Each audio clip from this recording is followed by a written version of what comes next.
জয় নমু যাদব মাধব জনার্দন।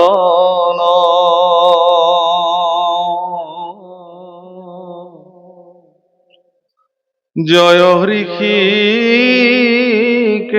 সদাশিব সনাতন। হে রাম প্রণত তারণ নারায়ণ নিরাকার।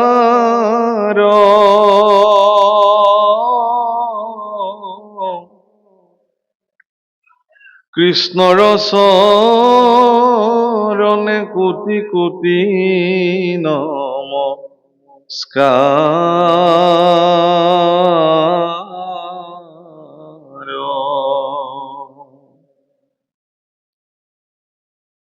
রাম নমো নমো ভগবন্ত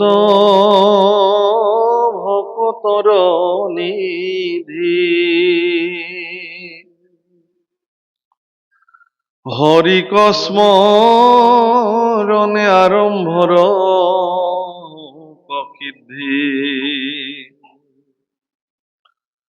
রাম মহাভাগবত কথা দশম স্কন্ধর। বীরশিলা পদ কৃষ্ণ কিঙ্কর শংকৰ।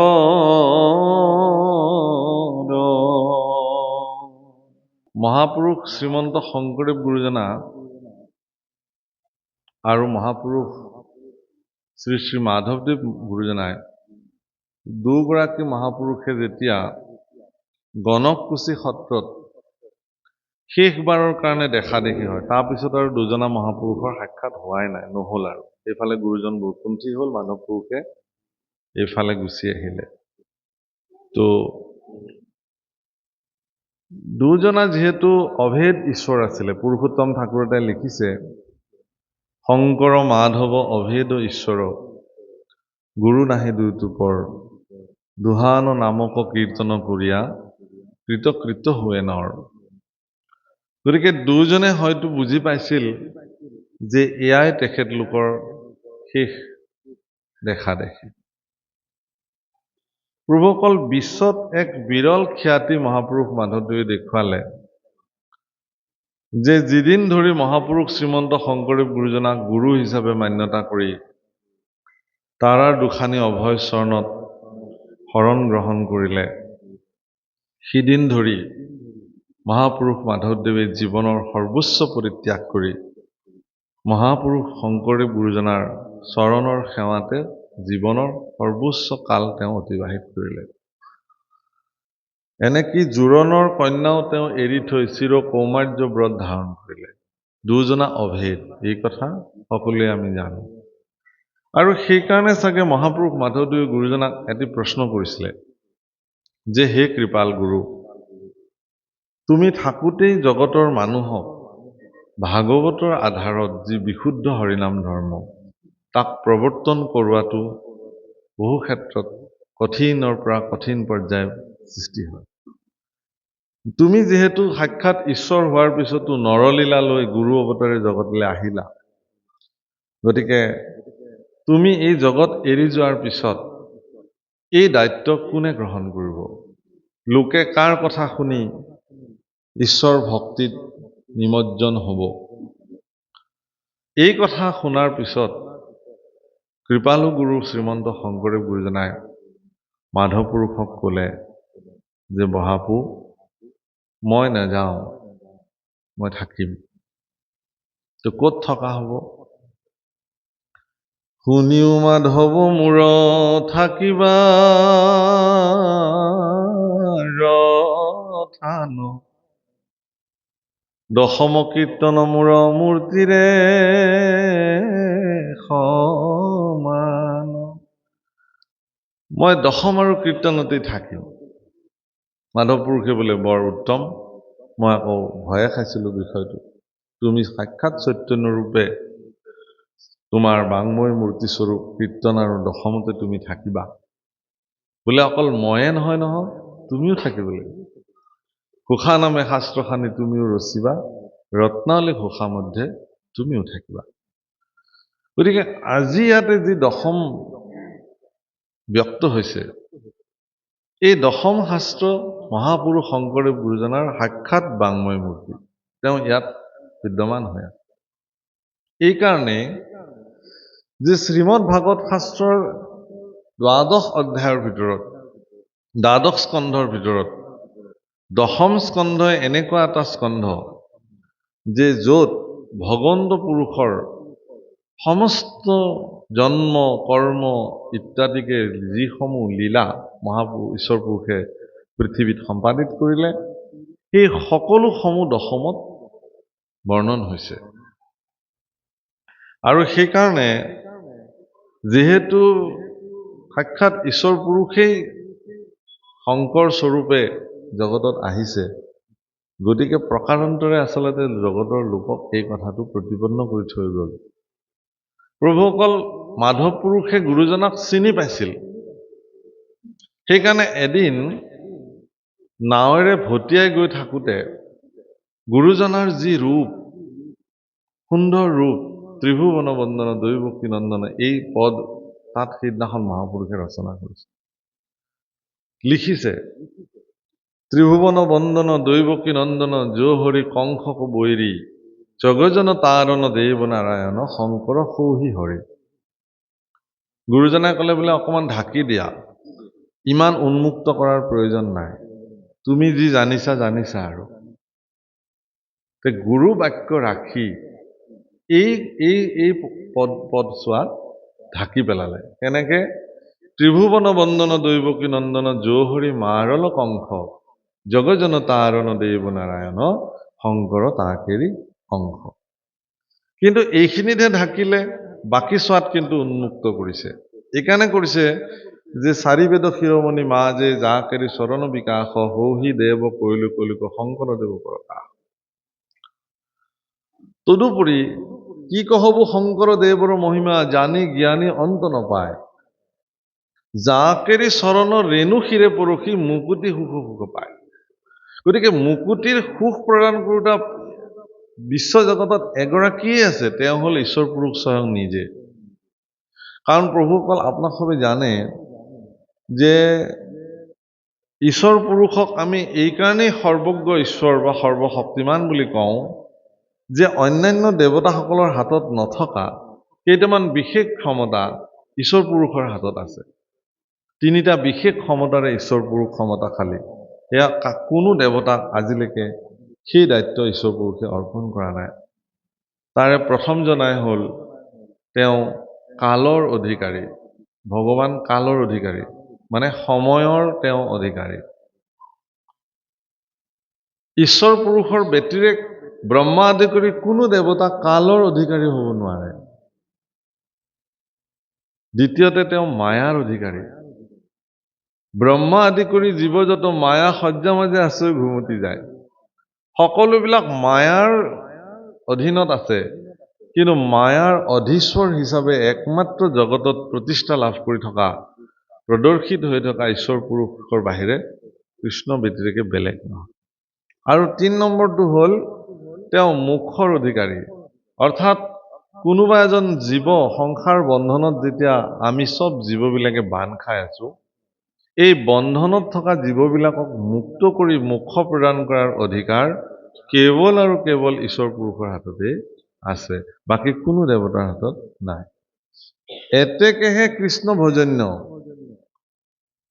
সেই প্ৰভুসকল, সেইকাৰণে দশম স্কন্ধ শুনিলে সাক্ষাৎ ভগৱন্তক শুনা যায়। দশম স্কন্ধ শুনিবৰ কাৰণে পৰম ভাগ্যৰ প্ৰয়োজন, পৰম কৃপা হ'ব লাগিব ঈশ্বৰৰ, তেতিয়াহে কোনোবাই দশম স্কন্ধ শ্ৰৱণ কৰিব পাৰে। ইমান মহিমাযুক্ত অধ্যায়। যি কি নহওক, সেই দশম স্কন্ধ আজি ব্যক্ত হৈছে। মহাপুৰুষ শ্ৰীমন্ত শংকৰদেৱ গুৰুজনাই দশম স্কন্ধ আৰম্ভণিতে কৈছে যে হৰিক স্মৰণে আৰম্ভৰ হৌক সিদ্ধি। ঈশ্বৰ পুৰুষক স্মৰণেৰে তেওঁৰ আৰম্ভণি সিদ্ধি হোৱাৰ কাৰণে প্ৰাৰ্থনা কৰিছে। প্ৰভুসকল, গুৰুজনাই সমস্ত লোকৰ কাৰণে কিছুমান আদৰ্শ থাপি থৈ গৈছে। দশম স্কন্ধৰ প্ৰাৰম্ভণিৰ এই পদজনাৰ দ্বাৰা আমাৰ সকলোকে এটা কথাই কৈছে যে আমি আমাৰ দৈনন্দিন জীৱনৰ যি কাৰ্যই সম্পাদিত নকৰোঁ কিয় সকলো কাৰ্য কৰাৰ আগতে ভগৱন্ত পুৰুষক স্মৰণ কৰি সম্পাদিত কৰিব লাগে। যি ব্যক্তিয়ে তেওঁলোকৰ জীৱনৰ সকলো কৰ্ম ভগৱানক স্মৰণ কৰি সম্পাদিত কৰে সেই কাৰ্য অসিদ্ধি হোৱাৰ কোনো প্ৰশ্নই নুঠে। ভগৱানত সমৰ্পিত সকলো কৰ্মই আপোনাৰ জীৱনত সিদ্ধি হ'ব। তেনে সৎকৰ্ম সকলো ঈশ্বৰক সমৰ্পিত কৰি কৰিব লাগে। ইয়াত সেইকাৰণে আকৌ ডাঙৰ কথা কৈছে, দশম মহাভাগৱত কথা দশম স্কন্ধৰ বিৰচিলা পদ কৃষ্ণ কিংকৰ শংকৰ।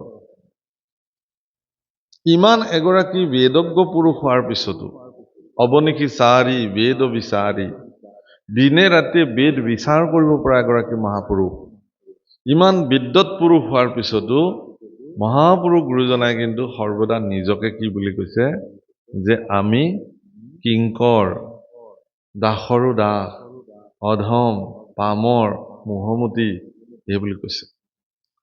আৰু আমিবোৰে অকমান কথা যদি জনা হওঁ, অকমান যদি গীত পদ আওৰাবলৈ পৰা হওঁ, কোনোবাই যদি আমাক মোহমতী বুলি কয় আমাৰ ভীষণ খং উঠি যাব। আমাক যদি কোনোবাই অযোগ্যতা প্ৰতিপন্ন কৰিব খোজে এই কথাত আমি ব্যথা পাওঁ, দুখ পাওঁ। সেইকাৰণে সেই বাপসকল ভাৰতবৰ্ষত যিমানবিলাক মহাপুৰুষ আছে, পঞ্চদশ শতিকাত যিমানবিলাক মহাপুৰুষে ভক্তি আন্দোলনৰ সূচনাত সকলোৱে অগ্ৰণী ভূমিকা গ্ৰহণ কৰিছিল, সেই মহাপুৰুষসকলৰ তুলনাত মহাপুৰুষ শ্ৰীমন্ত শংকৰদেৱ গুৰুজনাৰ জীৱন দৰ্শনৰ এটা বিশেষ বৈশিষ্ট্য হ'ল কি যে তেওঁ আত্মলঘিমাৰে নিজক প্ৰতিপন্ন কৰিছে। অৰ্থাৎ মহাপুৰুষে নিজকে দাসৰো দাস, কিংকৰৰো কিংকৰ এই বুলি নিজৰ আত্মপৰিচয় প্ৰদান কৰিছিল। মহাপুৰুষ মাধৱদেৱেও গুৰুজনাক অনুকৰণ কৰি কি বুলি লিখিছে নামঘোষাত, নুহুজানাই আমি চাৰি জাতি